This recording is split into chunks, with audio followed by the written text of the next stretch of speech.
Hi viewers, আশা করি সবাই ভালো আছেন। প্রচণ্ড এই গরমে আমি আপনাদের সাথে আজকেও শেয়ার করেছি একটি ড্রিঙ্কস রেসিপি। আর ড্রিঙ্কসটি হলো ভার্জিন মোহিতো। চমৎকার একটি রিফ্রেশিং ড্রিঙ্কস। এই ড্রিঙ্কসটি খেতে খুবই মজা, আমি খেতে খুবই পছন্দ করি। আশা করি আপনাদেরও অনেক ভালো লাগবে। আর এই ড্রিঙ্কসটি সাধারণত আমরা রেস্টুরেন্টেই বেশি খেয়ে থাকি, কিন্তু বাসায় এটা আমরা খুব অল্প সময়ে তৈরি করে নিতে পারি। চলুন দেখে নিই কীভাবে তৈরি করব। আমি ড্রিঙ্কস তৈরি করার জন্য এখানে নিয়েছি কিছু বরফ কুচি, আর নিয়েছি লেবু, পুদিনা পাতা, লবণ, আর নিয়েছি 7 আপ এবং পাউডার সুগার। প্রথমেই আমি লেবুটা ছোট ছোট টুকরা করে কেটে নেব।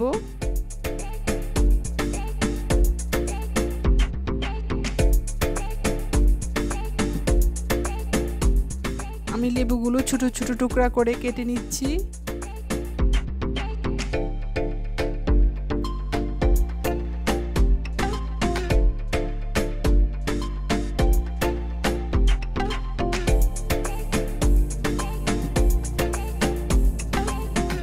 আমার লেবুগুলো টুকরো করা হয়ে গিয়েছে। এখন আমি এই লেবুর টুকরোগুলোকে একটা বাটিতে তুলে নিব।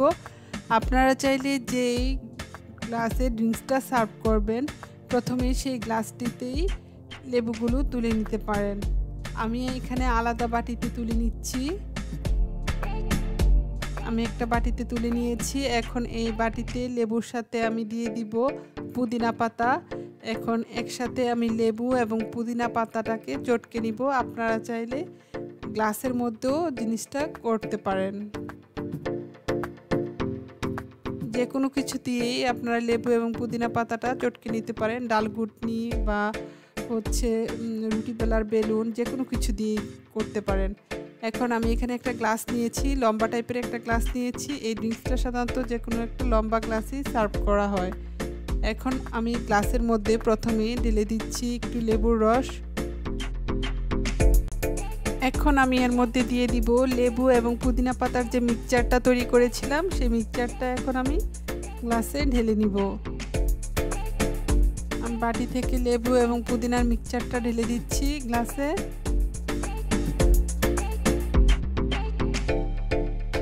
এখন আমি এর মধ্যে অ্যাড করব সুগার, আর এখানে আমি পাউডার সুগারটা অ্যাড করব। আপনাদের কাছে যদি পাউডার সুগার না থাকে তাহলে আপনারা চিনিটা গুঁড়া করে সেটা ইউজ করতে পারেন।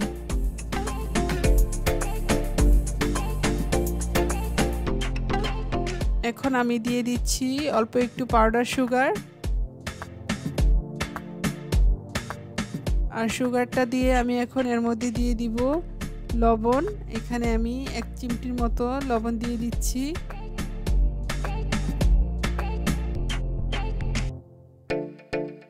এখন আমি এর মধ্যে দিব যে আইস কিউবগুলো রেখেছিলাম, সেই আইস কিউবগুলো।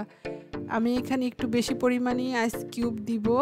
আর এই ড্রিঙ্কসটাতে একটু বেশি পরিমাণে আইস দেওয়া হয়, কারণ ড্রিঙ্কসটা একটু ঠান্ডা ঠান্ডাই সার্ভ করা হয়, এবং ড্রিঙ্কসটা যত বেশি ঠান্ডা থাকে খেতে তত মজা। এখন সবশেষে এর মধ্যে আমি দিয়ে দিচ্ছি 7 আপ। এখানে আপনারা চাইলে যে কোনো হোয়াইট ড্রিঙ্কস ইউজ করতে পারেন।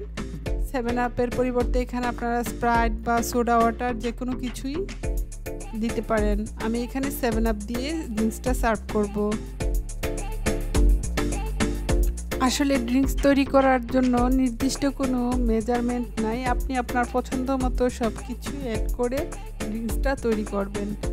এখন আমি একটা চামচ দিয়ে একটু সব কিছু নাড়িয়ে নিব। এখানে আসলে মেশানোর কিছু নাই, আমি চামচ দিয়ে সব কিছু একটু জাস্ট নাড়িয়ে নিচ্ছি।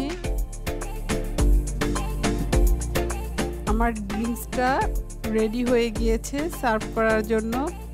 এখন আমি এর মধ্যে 1 স্লাইস লেবু দিয়ে ড্রিঙ্কসটা পরিবেশন করব। আর এখানে আমি দিয়ে দিচ্ছি একটা স্ট্র। আমার ড্রিঙ্কসটা এখন পুরোপুরি রেডি সার্ভ করার জন্য। আর এই ড্রিঙ্কসটা কিন্তু আপনারা তৈরি করে সাথে সাথেই সেটা সার্ভ করবেন, কারণ ড্রিঙ্কসটা বেশিক্ষণ সময় রাখতে যাবেন না, তাহলে আবার তেতো হয়ে যায়। হয়ে গিয়েছে চমৎকার একটি রিফ্রেশিং ড্রিঙ্কস ভার্জিন মোহিতো। আর এই ড্রিঙ্কসটি কিন্তু খেলে আপনি সত্যিই অনেক রিফ্রেশিং ফিল করবেন। আর সামনে রমজানে এই ড্রিঙ্কসটি আপনারা ইফতারিতেও খেতে পারেন। আশা করি এই ড্রিঙ্কসটি আপনাদের অনেক ভালো লাগবে। আর সবাই ভালো থাকবেন। আল্লাহ হাফেজ।